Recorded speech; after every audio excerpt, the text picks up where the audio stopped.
नमस्कार श्रोते हो, रेडिओ जयंतच्या आनंदी कट्ट्यावर मी अनुराधा आपण सर्वांचं मनपूर्वक स्वागत करते.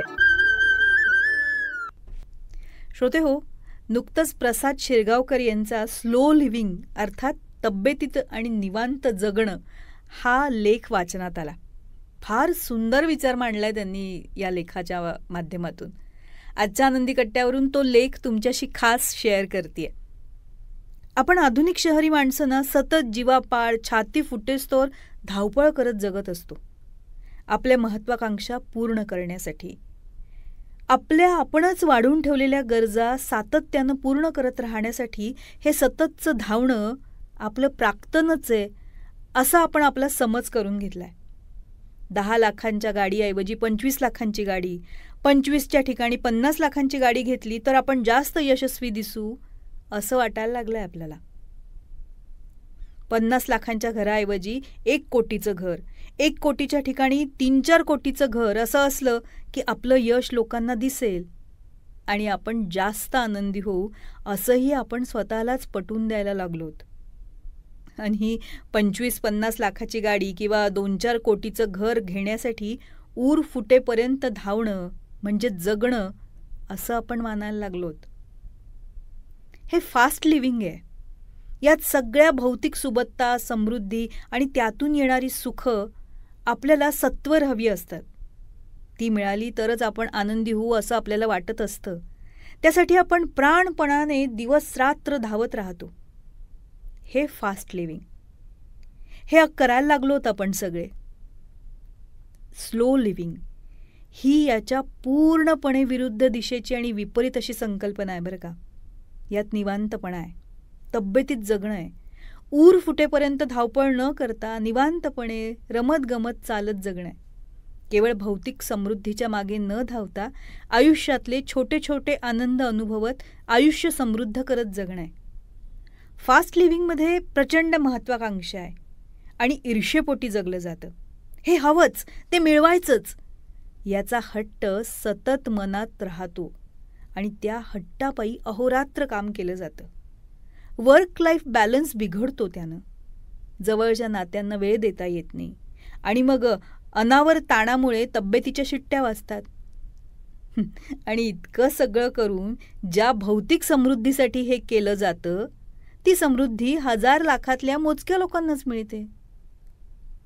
स्लो लिव्हिंगचा हेतू निवांतपणे आयुष्याच्या प्रत्येक टप्प्याचा, प्रत्येक अनुभवाचा आस्वाद घेत जगणं हा असतो.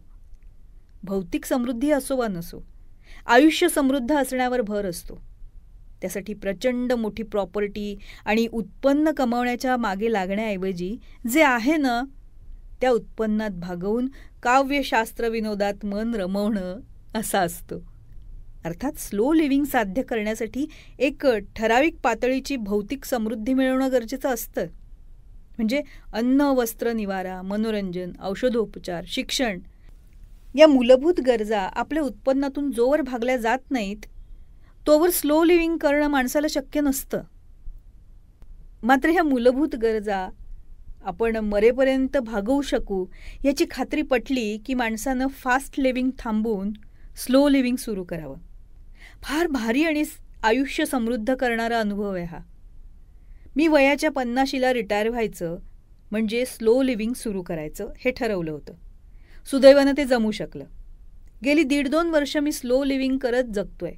मी पैसा, प्रसिद्धी आणि भौतिक समृद्धीसाठी ऊर फुटेपर्यंत धावणं बंद केलंय. आजवर जे कमावलंय त्याचा आस्वाद घेत त्यात आनंद मानत निवांतपणे जगणं सुरू केलंय. या तब्येतीत आणि निवांतपणे जगण्यात फार मजा येते.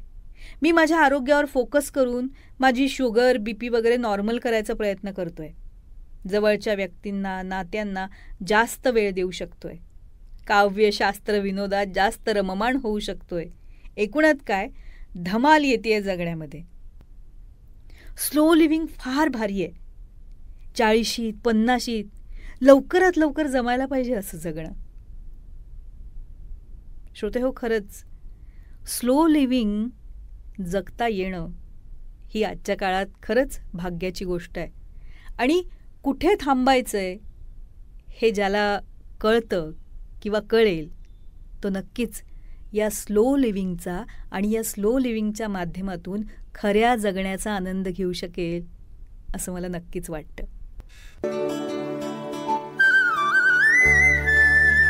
हा होता आनंदी कट्ट्यावरचा आजचा सुंदर विचार. तुम्हाला तो कसा वाटला याविषयीची तुमची कमेंट बॉक्समध्ये नक्की लिहा. आणि त्याचबरोबर रेडिओ जयंतचे दर्जेदार कार्यक्रम ऐकण्यासाठी रेडिओ जयंत लाईक करा, शेअर करा आणि सबस्क्राईब करा. रेडिओ जयंतचं सबस्क्रिप्शन फ्री आहे. आणि त्याचबरोबर नोटिफिकेशनसाठी बेल आयकॉनवर क्लिक करायला सुद्धा विसरू नका.